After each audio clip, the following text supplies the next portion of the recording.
Hello, my name is Angel Croce, and in this presentation I will show the evolution of life for Africans and African Americans in America. This will begin with the slave trade in America, then moving on to the Civil War and the rise of groups such as the Ku Klux Klan, or KKK, and the integration of African Americans in society and in government. The presentation will conclude with some information on the civil rights movement and some surprising statistics from today. The first stepping stone of racism towards Africans in America was the slave trade. The slave trade was more than just profitable, it also served the purpose of dehumanizing Africans. Their status in this moment would be comparable to that of a working animal, potentially less, seeing as how they were actively harmed instead of cared for like the animals. With the massive influx and profit of slaves, the southern United States, which most benefited from the basically free labor in the hot, humid fields, saw immense economic growth from cotton, tobacco, and sugarcane plantations. However, abolitionists eventually got through to the government in Washington, and steps were being taken to remove slavery and grant African Americans freedom and equal rights. This, however, was met with opposition from southern states, with the climax being when several states seceded from the Union, sparking the American Civil War. The Civil War pitted the Union, consisting of the northern states and 2 million soldiers, against the Confederacy, consisting of the southern states and around 1 million soldiers.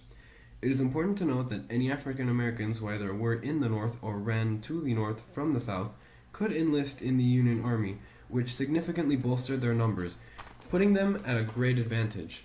This, in addition to the majority of the U.S. Army being loyal to Washington, meant that the Union went into this war at a very clear advantage. Despite this, the Union still suffered a few thousand more casualties than the Confederacy.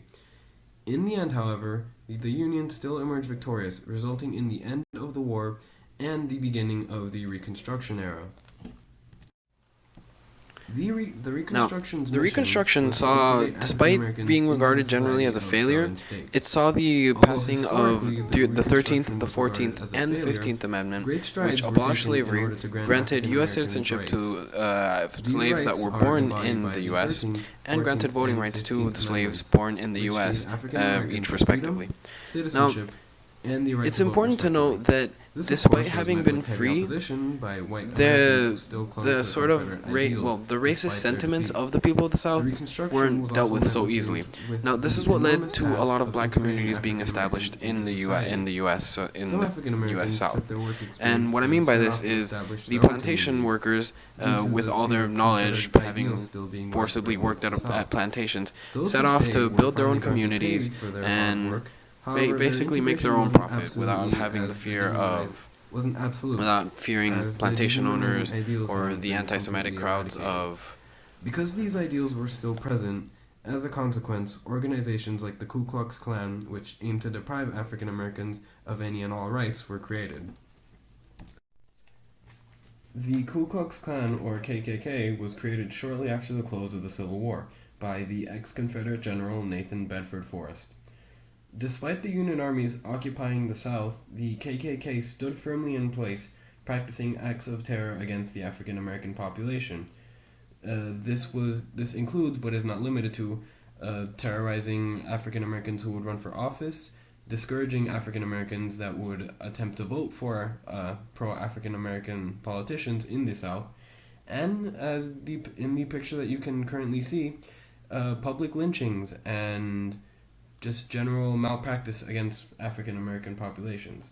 Now, this ongoing violence was allowed due to massive support from civilians in the South, and several thousands joining their cause.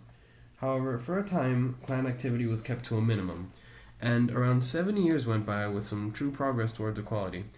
That was until the resurgence of the KKK in the 1920s. The KKK was at its peak during the 1920s, amassing 4 million members, and with this massive support came a whole new wave of demonstrations and violent acts, worse than ever before. Public lynchings became widespread across the South, and hundreds gathered to witness such events. But what caused such an enormous resurgence? Several factors were involved in this, mainly the huge influx of immigrants to the United States, in addition to romanticized views of the Confederate South, which led to fairly large population which identified with the KKK's cause. This new KKK, however, had a more broad doctrine, with oppositions towards Roman Catholics, organized labor, immigrants, Jews, and of course African Americans. Photography and cinematography was also becoming more widespread in this era, so many of the malpractices were recorded. These images and movies stand testament to this era of intolerance and the constant danger which African Americans lived with on a day-to-day basis. The looming threat of lynchings, hangings, just outright murder denied African Americans the comfortable lifestyle they so desperately deserved. However, all these difficulties were finally overcome nearly 100 years after the start during the Civil Rights Movement. The Civil Rights Movement was the African Americans' big break, and their biggest step towards equality since the end of the Civil War. Headed by the Reverend Martin Luther King Jr., the Civil Rights Movement was the last push from the African American community to finally enforce the equal rights that they had been promised nearly 100 years ago. This movement, however, led to another resurgence in the KKK, known as the Third Klan. Their numbers, however, weren't as numerable as the ones in the 1920s, as racial prejudice was on the decline. In the end, it was the old mentality of containing racism until its eventual decline, rather than forcefully eradicating racism, that proved most effective. This paved the way for the modern day African American. Today, African Americans, despite recent events, are in a much more favorable position than what they were at any time in recent history. This, however, does not mean that true equality has been met. Now, say we took the average white man's salary and ranked it at 100%. If we took the average African American man's salary, it would only rank at 75% of that of a white man.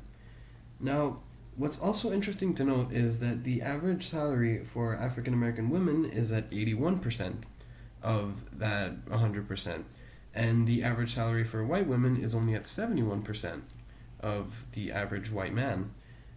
So there's some room for gender equality debates in there. However, what I found to be the most surprising statistic of all is that 1 in 3 African American males will be expected to spend time incarcerated. Now, to grow up in a community where there's a 1 in 3 chance that you'll spend time incarcerated does not bring bright prospects for the future. And this is just one of the many eye-opening statistics on the United States criminal justice system. To just name a few, African Americans are 6 times more likely to be incarcerated than whites. 14 million whites report using illicit drugs compared to 2.6 million African Americans. Despite this, African Americans are sent to prison on illicit drug charges at 5 times the rate whites are sent on the same charges. African Americans also represent 58% of the youth admitted to state prisons. Equality may never be completely met, and the United States may never have a perfect system for every race. However, the struggle for African Americans' rights in America has produced some undeniable results. And I am proud to say that the works of Lincoln and Martin Luther King Jr. have not been in vain.